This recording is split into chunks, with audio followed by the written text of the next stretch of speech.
Muy buenos días con todos, somos Preuniversitario Semansky. Te ayudamos con tu prueba de grado y con tu prueba de ingreso a la universidad.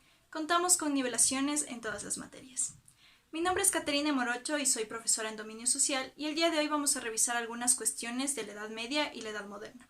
Cómo la Iglesia ha participado en estas dos etapas, también vamos a ver un punto de transición entre la Edad Media y la Edad Moderna, que es el Renacimiento, y finalmente vamos a ver lo que es la Revolución Francesa. Así que vamos a ello. Edad Media y Modernidad. Los temas que veremos son Edad Media, Edad Moderna, el Renacimiento y la Revolución Francesa. En cuanto a lo que es la Edad Media, la Iglesia tiene diferente participación y pues es protagonista porque tiene un gran poder político y económico.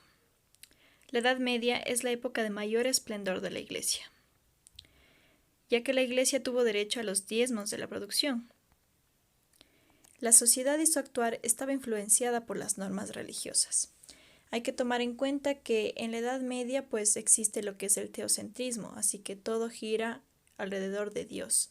Y eso implica que todo gira alrededor también de lo que es la Iglesia. Vamos a ver otros aspectos. La Iglesia tenía una superioridad intelectual con respecto a la población y se encarga de la educación. La educación estaba en manos netamente de lo que es la Iglesia y se educaban ciertos grupos privilegiados, no toda la población. La Iglesia tuvo una gran biblioteca con textos y mucho conocimiento, y obviamente no es que eran impartidos a la sociedad, sino como les menciono a ciertos grupos privilegiados. La herejía era castigada con la muerte, torturas, hoguera y otros brutales procedimientos. Esto pues en los tribunales de la Santa Inquisición, sí deben conocer que a los que eran herejes pues les torturaban, les quemaban, les asesinaban en nombre de Dios, ¿no? Fue impulsadora del arte y del saber. Si bien es cierto, pues la Iglesia es reconocida en este entonces como una forma en la cual se podían educar y se podían preservar lo que es el arte y el conocimiento. Pero tomemos en cuenta que este conocimiento no era neto para la población, era para los grupos privilegiados políticamente y económicamente. Gracias a la Iglesia se forman las universidades, teología, derecho, filosofía, etc. Si bien es cierto, la educación ha estado siempre en manos de la Iglesia, en un principio, ¿no? Entonces hay que tomar en cuenta que las universidades fueron creadas por la Iglesia, pero no se impartían otras ramas más que las que giraban en torno a Dios y al pensamiento, como son la teología, el derecho y la filosofía. Mas no había ninguna ciencia, ninguna rama que estuviera enfocada al aspecto científico. Entonces, la Iglesia era la encargada de la educación, del socorro de los pobres y también aconsejaba a los reyes y juzgaba el actuar de la sociedad. Es importante mencionar, como les digo, que los grupos privilegiados estaban la nobleza, ¿no? Los nobles, los reyes, y se educaba para que los reyes puedan gobernar bien. Ese era el fin último. Teniendo poderes políticos, económicos y religiosos. La Iglesia estaba vinculada a lo que es el Estado. Entonces, juntos, tanto la Iglesia como el Estado, en este caso los reyes, eran quienes gobernaban a la sociedad. Ahora, ¿qué sucede en lo que es la Edad Moderna? En la Edad Moderna, pues, ya hay un quebranto, hay una ruptura de la cristiandad occidental. ¿A qué se debe esto? Pues a los abusos del clero, a los obispos con lujos y al concubinato. Aquí pues vamos a ver que la Iglesia pues empieza a abusarse de la población, cobrándoles los diezmos y también cobrándoles indulgencias. A esto pues surge un personaje que era propio de la Iglesia, era un sacerdote que se llamó Martín Lutero y que pues es considerado como un hereje al realizar una tesis en contra de la Iglesia. A raíz de esto pues se forma lo que es la Reforma Protestante, porque no estaban de acuerdo con que la Iglesia vendiera indulgencias. ¿A qué me refiero con esto? A que la Iglesia perdonaba ciertos pecados pero a cambio de dinero, lo cual no estaba bien. Entonces empiezan a surgir algunas otras religiones como el luteranismo, el calvinismo y el anglicismo. Se separa lo que es la iglesia, hay una separación de la iglesia y empiezan a surgir nuevas religiones, pero con esta misma línea de Dios, del amor a Dios y demás, ¿no? Pero lo principal es que se desconoce a la autoridad del Papa. Estas nuevas religiones desconocen la autoridad del Papa y también pues van a la iglesia pues va a formar una contrarreforma, ¿sí? La iglesia forma una contrarreforma y pues la contrarreforma es una serie de normas que toma la iglesia para tranquilizar a la sociedad, porque en ese entonces ya empezaron como que a abrir los ojos, a despertar un poco y decir por qué nos están cobrando si es algo religioso. Entonces la gente como que ya estaba despertando a eso, pues la iglesia actuó rápido y se tomaron estas medidas para calmar a la sociedad.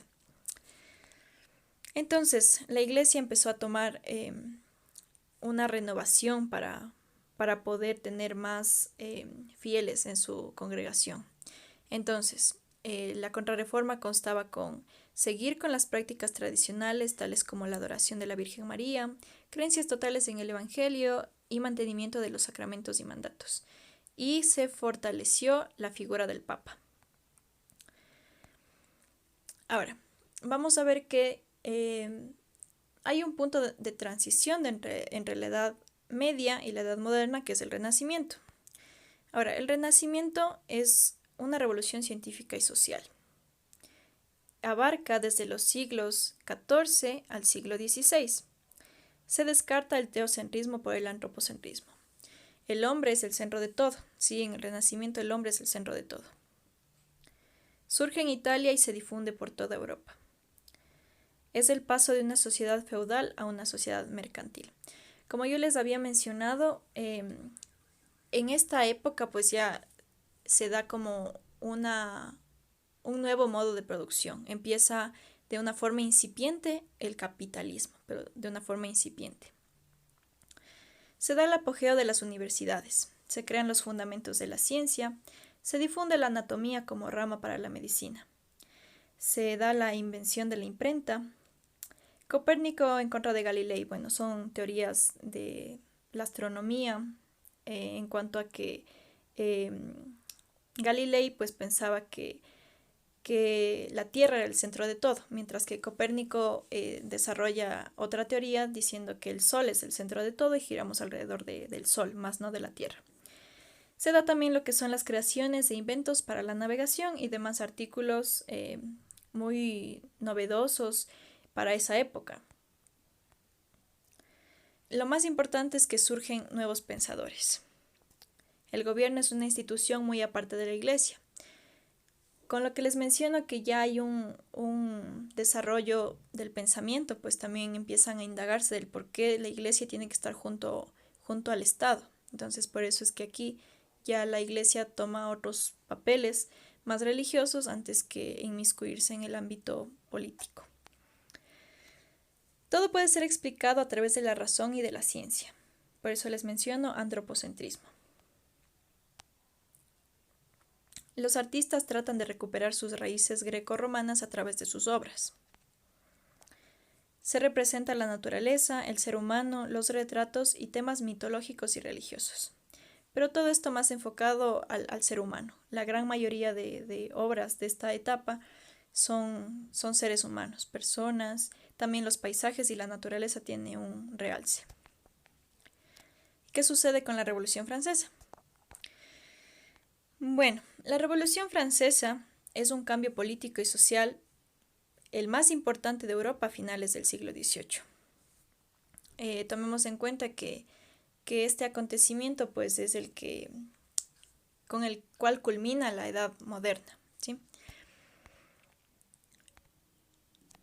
Hay que tomar en cuenta que en Francia pues tenía un régimen monárquico, donde el rey pues era quien dirigía a estos pueblos, a estos estados, ¿ya? Tenemos 3 estados, de los cuales pues el primer estado es correspondiente a lo que es la iglesia. El segundo estado es correspondiente a lo que es la nobleza, donde está la burguesía, donde están en general los nobles, pero el tercer estado era netamente el pueblo. los campesinos, los trabajadores, los artesanos. Lo que sucede es que el primer estado y el segundo estado pues están muy a la mano todavía, pero los reyes empiezan a gastar mucho dinero y muchos lujos en ellos, o sea, en los nobles, pero no repartírselos al pueblo, a los campesinos, a los artesanos, a los trabajadores, o sea, nada. Empieza a haber una hambruna y una pobreza terrible. Pero sin embargo los reyes pues están muy bien y lo cual pues no les agrada nada. Entonces, el pueblo pasaba hambre mientras los reyes gastaban en lujos y vanidades. Se produce un descontento social gracias a las ideas ilustradas y cultas, porque ya empieza a haber como que un poco más de conciencia del por qué hay desigualdad social a través de estos personajes. Y otros personajes más también, ¿no?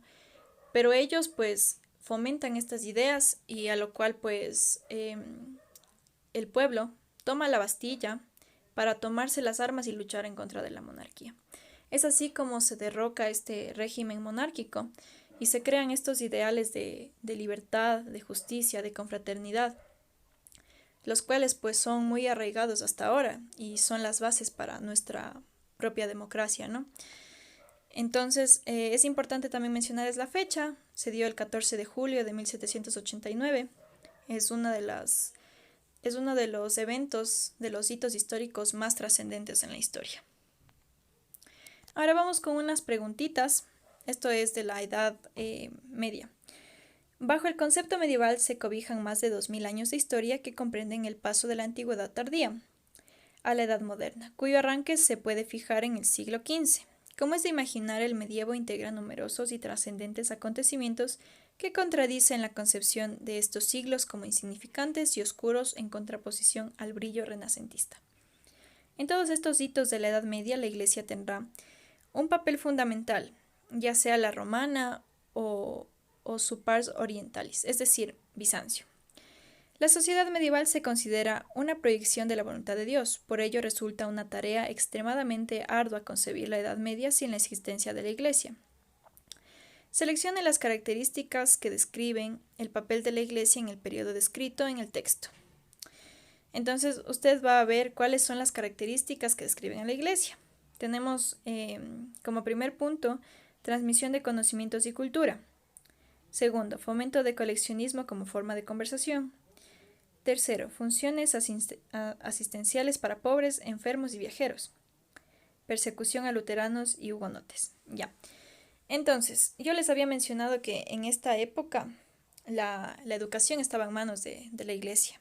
Así que esa es una de las opciones más importantes, la transmisión del conocimiento y la cultura. Y también les mencioné que pues la Iglesia también tenía estas actividades de velar por los más vulnerables. Entonces es la 1 y la 3. Aquí tenemos ya la respuesta marcada. Vamos con la siguiente. Fue un acontecimiento multicausal. Las necesidades económicas, las inquietudes sociales, culturales y políticas hicieron que el pueblo francés se levante en todas las ciudades del reino. Pero la protesta fue más fuerte. Fue la de París porque el 14 de julio de 1789 los parisinos asaltaron la Bastilla, símbolo del poder opresor al que se vieron sometidos. Todas fueron consecuencias de lo sucedido, excepto esto también tienen que leer full bien, tienen que leer de manera precisa lo que les están pidiendo, porque aquí les piden algo, o sea, la excepción, ¿sí? No les piden las características, sino el excepto. Entonces, tenemos que sí, o sea, la opción A es en relación, se acabó el antiguo régimen, la monarquía se acabó. Independencia de las naciones iberoamericanas, pues ya empiezan tomemos en cuenta que nosotros nos independizamos en 1822, pero gracias a esas ideas que vinieron de Francia y de toda Europa. Entonces se empiezan a liberar las naciones. Se agudiza la rivalidad con el Imperio Británico, puesto que él era colonizador, entonces esto no fue del agrado. Entonces la opción que no corresponde es la B, el firma del Tratado de Versalles. Esta es una opción que está muy alejada de lo que es la Revolución Francesa, porque esto es ya de las guerras mundiales, así que esto es otra cosa. Entonces es la opción B.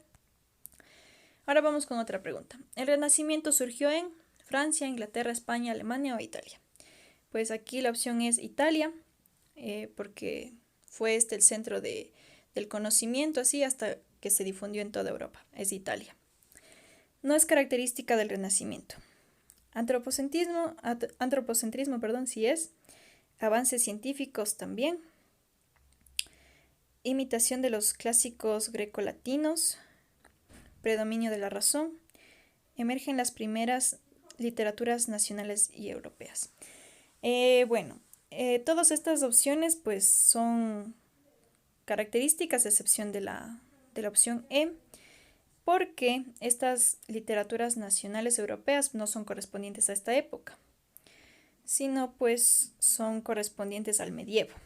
Dice, en el medievo emergen las primeras literaturas nacionales europeas y la formación de las lenguas romances. Entonces, esta es la opción que no es característica del Renacimiento.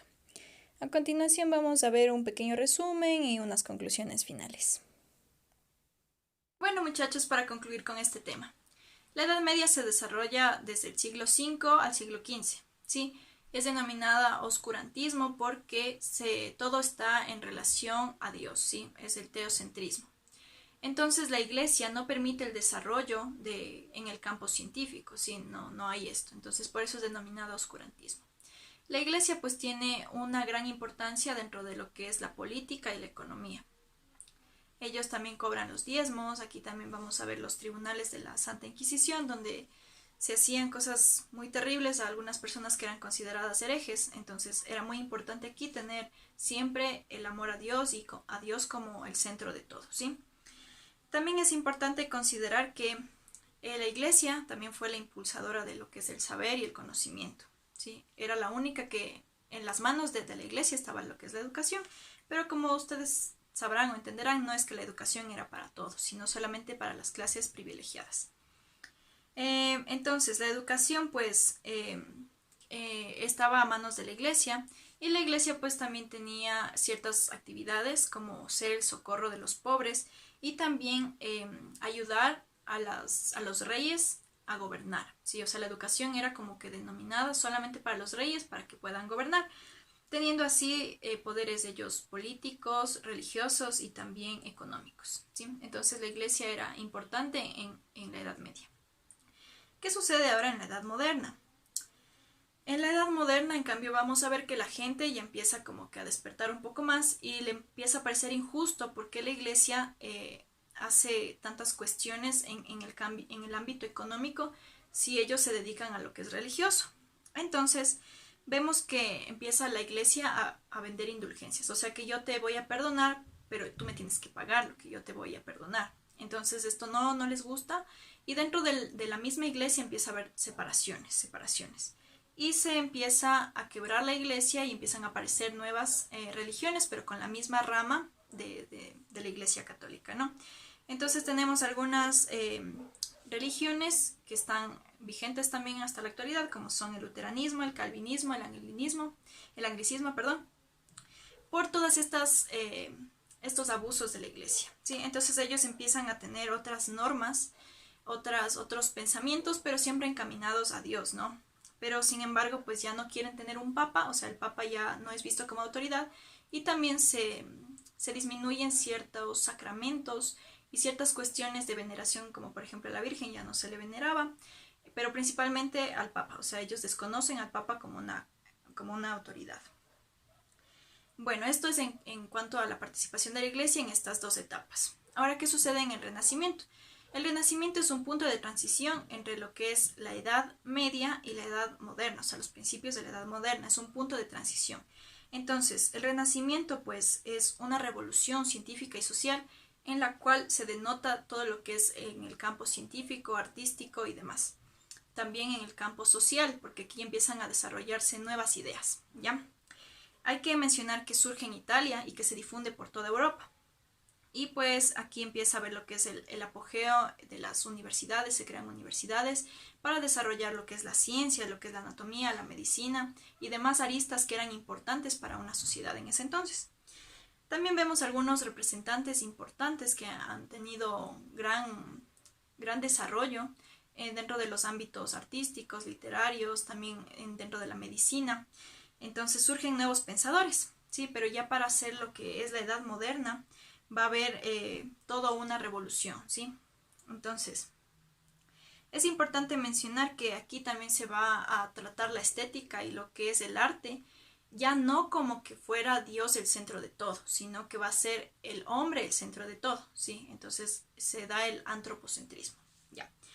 Ahora vamos en cambio a lo que es la Revolución Francesa. En cambio este sí es un acontecimiento sumamente importante para la liberación de un régimen monárquico, porque tomemos en cuenta que la monarquía pues eran el conjunto de autoridades que vienen a ser los reyes, que eran el todo del todo ahí, ¿no? Entonces la gente pues ya estaba muy cansada de que, para ponerles en contexto, habían tres estados, ¿no? El primer estado pues está englobado por la iglesia, que en ese entonces también tiene apoyo con el estado, o sea, con el rey, ¿sí? El segundo estado, en cambio, está la nobleza, el clero, la gente que tiene más posibilidades económicas, y finalmente pues tenemos el tercer estado, que es el pueblo llano.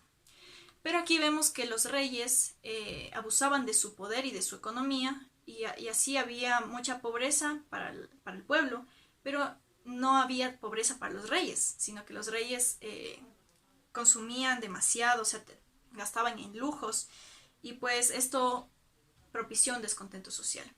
Y aparte de eso, pues surgen estas ideas de libertad, con Montesquieu, Rousseau, Voltaire y demás pensadores que en definitiva, pues lo que sucedió a la final es que se toman la Bastilla en 1789 y de esta forma pues derrocan a ese gobierno monárquico, creando lo que son las repúblicas, los estados, y con asambleas para poder gobernar posteriormente. Este es uno de los acontecimientos más importantes dentro de la historia, porque con esto se abre lo que es la edad contemporánea. Eso, muchachos, espero que les haya servido mucho y nos vemos la siguiente clase.